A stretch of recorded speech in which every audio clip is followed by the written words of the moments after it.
In today's video, we'll be kicking procrastination in the butt by dusting off an old project and getting it done. Roll the music.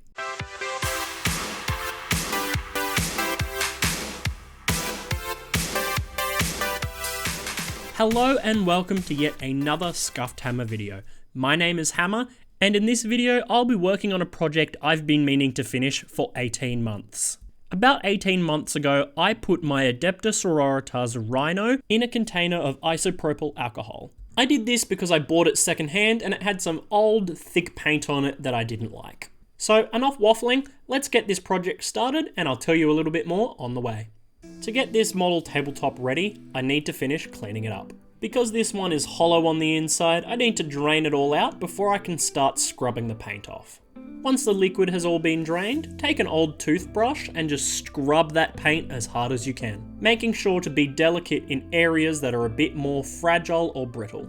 With larger models like this one, I find it very useful to take a piece of toilet paper or whatever and wipe away the paint that you have scrubbed off. You may also find that your pieces dry out. If that's the case, just dip the old toothbrush back into the isopropyl alcohol. In my case, I used methylated spirits, and then that should get the ball rolling again. And no, you don't need to soak your models for 18 months. You only need to soak them for about 3 hours before the paint has become the right consistency to pull off. And make sure not to use resin models with this method because it has been known to just completely melt them. Because this process also weakens the super glue, a bunch of pieces have fallen off. So I'm going to take this chance to put some Sisters of Battle pieces all over the model, because originally this was a Space Marine Rhino. I bought these secondhand right at the end of 8th edition, before I really knew what was going on with the rules, and I just wanted a vehicle or a transport because my friend was kicking my butt. So then I go to use them in game and I realise all of my models are Primaris and I cannot use a single one of them in the Rhino. So I just decided to pack them away for a while, and then eventually I got Sisters of Battle and they can use Rhinos. So 18 months ago I put one out of the 2 Rhinos into a big box of methylated spirits. And then every single time I've looked at it sitting on my desk, I have just not felt like painting a vehicle. So there it sat for 18 months, sitting there looking on jealously as I painted a bunch of other projects that hadn't even been started yet. And I still have one that's painted and hasn't been stripped yet, alongside an actual Sisters of Battle Rhino that came with the starter set that I bought. But thankfully, a bunch of Space Marine and Adepta Sororitas models use the Rhino chassis as a base. So I was thinking of turning the second one into an immolator. Now, with what I consider to be the hardest part out of the way, it's on to base coating. And whether you use a airbrush or a rattle can, you can get probably about 75% of any vehicle done just by spraying the base colours down. For me, that's trying to replicate the Warpstorm glow that I use on my smaller models by using 3 drops of AK Deep Green and 2 drops of AK Medium Olive. And once I have that ratio mixed together, it's as close as I've found to the green that I want, and then I use it to completely cover the model in green. So the model isn't just completely flat and boring, I decided that I wanted to paint some of the recessed panels the same black that I use for the shoulder pads and backpack that I do for my salamanders. After all, my Sisters of Battle are a homebrew, the Order of the Promethean Cult, based off the Space Marines.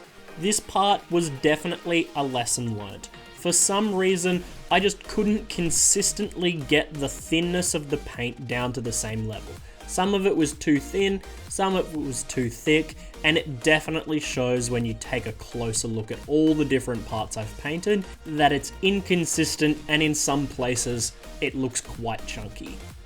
Regardless, this was the last big step on this model before moving on to some of the finer details. I decided to start with the little shrine that I glued onto the back. I added this piece onto the model because I thought it would add a good little bit of flavour. In my mind, the sisters that have disembarked from this rhino huddle down behind it as it continues to move forward. As the ramp goes back up, the sisters gather around the shrine and pray to the god emperor and what other patron saints they desire to worship, and then they get on with killing the alien, the heretic, and the mutant. Another consistent theme I like to keep across my salamanders and my Sisters of Battle is the wax used for purity seals and candles, which is a purple because I find that it complements the green really well. Moving on from the finer details is back to something that's a little bit bigger. This time it's the tank treads. Now, I'm not a massive fan of doing big blocks of just silver. Instead, I like to do something that's relatively easy and doesn't look as much of an eyesore, in my opinion. And don't get me wrong, I'm not throwing any shade. If you like to do that, then do it, because I am a massive advocate for just cutting out as many steps as possible so you can actually paint your model. If the idea of dry brushing scares the crap out of you, then don't do it. Just paint it silver, and if it looks good to you, then it's good enough to put on the tabletop. And going from a big rant about how I hate big blocks of silver, I'm painting a little block of silver in the form of the gun. I'm also going around and picking out a bunch of smaller details like the hinges and the frames and the candlestick holder. And if I had the real patience with this model, I would have gone around and picked out all the tiny individual rivets and painted them with a little dot of silver as well. But as I said earlier, reducing steps makes it much easier for you to finish a model. And the idea of going around and picking out tiny little dots of silver made me want to bash my head against a brick wall. So I decided not to do it. And again, with keeping consistent with the rest of my Sisters of Battle army, I've decided to paint the gun case red. I don't think it's the exact same red that I've used for the guns in the past because it seems a bit too bright, so I'll have to go back and have a look and figure out which one I've used. And while I was using some bronze for the small details on the gun, I decided to add a little bit of flair to the Inquisitor logo by doing a bronze skull and a red eye, just like the actual logo. Now that all those smaller details are out of the way, it's on to the last big bulk. To give that green a big oomph of colour, I use Mantis Warrior Green Contrast, as I always do. I started out with a tiny brush that I use for all of my models, and then I quickly realized that that was not going to work. So I switched to a bigger brush and it worked really well. As you can see, using this bigger brush, I was able to knock out the larger panels really quickly, and even some of the smaller panels I knocked out pretty quickly as well. This was the home stretch of the model, and I am so glad that I was able to knock it out in about 20 minutes tops, because at this point, I was starting to become frustrated and I just wanted it to be over. So when all that was left was breaking out the tiny brush again and getting some of those harder to reach details, and then slapping on some Adrax Earthshade, I was relieved.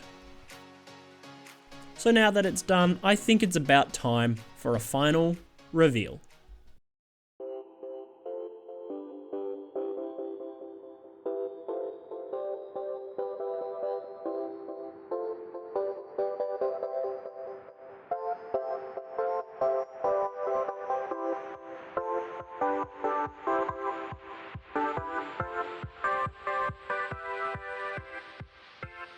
And that about wraps us up for this video.